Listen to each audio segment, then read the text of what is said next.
It's your man Mike Bowens coming to you once again live and direct. Listen, I got a powerful message for you.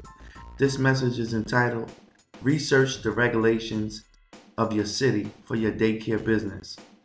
Research the regulations in your city for your daycare business. Listen, a lot of people been writing into me and they've been telling me how difficult it is to have a daycare in certain cities because of the regulations.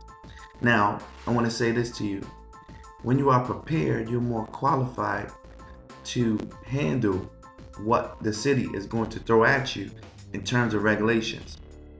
But if you don't know what the regulations are and you start the process, it can be overwhelming to you because you're going to say, oh my gosh, I didn't know how to do this. I didn't know I had to do that. I didn't know I had to have this for the in-house daycare. But once you understand what the regulations are for your city, then now you can be more prepared. You can say, okay, I need to check for lead. Okay, I need to have this amount of toys. Okay, I need to fix up the yard in this capacity with wood chips or with playground chips, right? Then you can kind of build your curriculum around the regulations of your city. Now I want to say this, every city is different, right? But there's some basic rules that go from city to city to city. Right? The number ratio of kids per teachers, right? When it's a family, daycare generally is from 0 to 8 children. When it's a group, it's 2 adults and from 1 to 16 children, right? Some things are basic from city to city to city. However, there's some regulations in each city that's different. Right? Someone, shout out to, I don't know her name, but she wrote out to me from Alabama and saying how it's so difficult in Alabama. I want to encourage her right now, right? To stir up her faith, right? To stir up her faith and don't let nothing stop her. Because guess what? It could be your in-house daycare that other people are waiting for to attend so they can go out and have better lives and do better things and do big things. And it could be your facility that's in the right area that's going to attract people, but you can't let the regulations stop you if that's something that you really want to do. You can't let that stop you. You got to say, you know what? Let me research this. Let me study this. Let me get the manual. Let me call the council in my city and get a pamphlet and get a booklet. And the same way, you read a newspaper, the same way you read a magazine, the same way you read a book, you sit down and you read through it and you take notes. Any questions that you have, you call the council, right? And even if you're not getting the answers that you're looking for, you send them to this channel and I'll research it and I'll put it up here for free. I'm not even charging for that. Okay, I just want to see people win.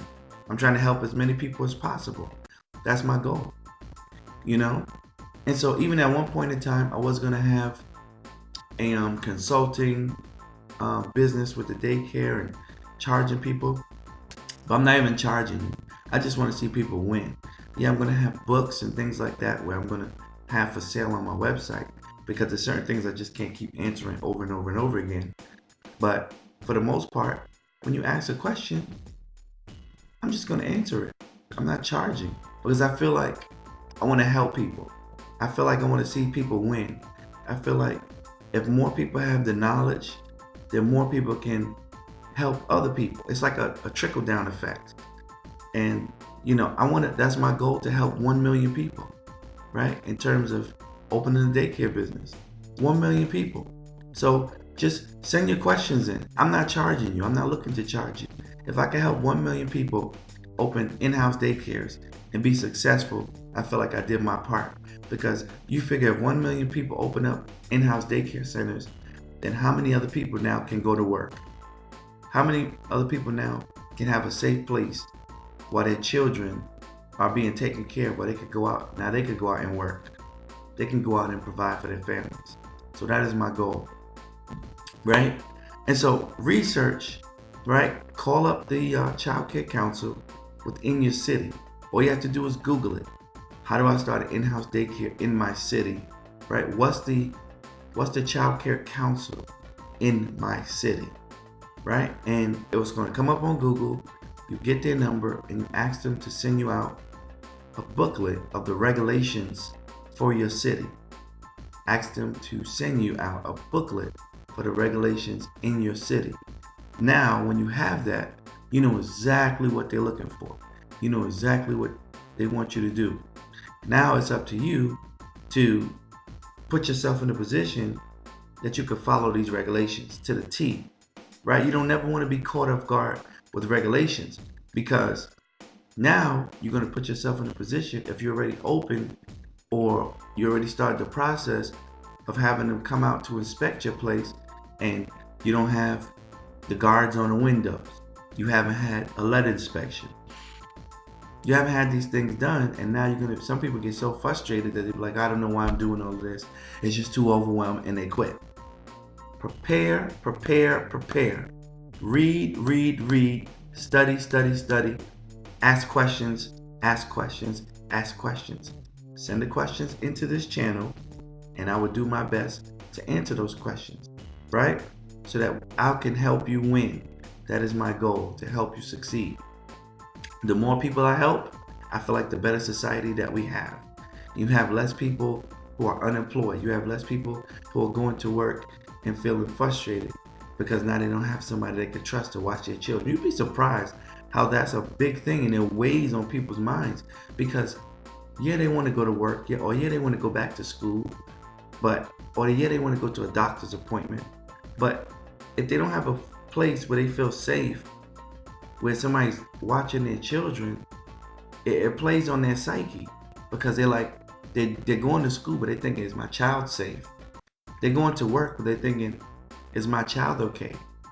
They're going to a doctor's appointment, but they're like, I hope my kid is all right, or my children are all right. There's multiple children. And you want to be the type of person who follows the rules, who knows the regulations, who knows the rules, so that this gives an extra layer of comfort, right, to the parents, because they're like, you know what, they know their stuff. They know the rules and regulations. They're following the rules and regulations, and therefore I feel even safer having my children there with them. Now that that person has peace of mind, they can go out and do what they have to do, right, which impacts society in a greater way, I feel. So I hope this message encouraged somebody to research the regulations in your city. Contact the child care council in your city and research, get the rules, ask them to send you out a booklet, right? And when you get stuck and you have questions, send them in to me, because my goal is to help 1 million people open up in-house daycare facilities. And also, I'm having a seminar coming up June 20th, 2020. You can find a subscription in my link, right? You can find the information within my link. Sign up. Seats are running out fast. Listen, and if I have to do multiples of these seminars, I'll do them. So, listen, sign up. Tell a friend, tell a neighbor. Listen, let's do it. Let's do it together, and let's do it big. This your man Mike Bowles. I'm signing off until next time, saying, be blessed.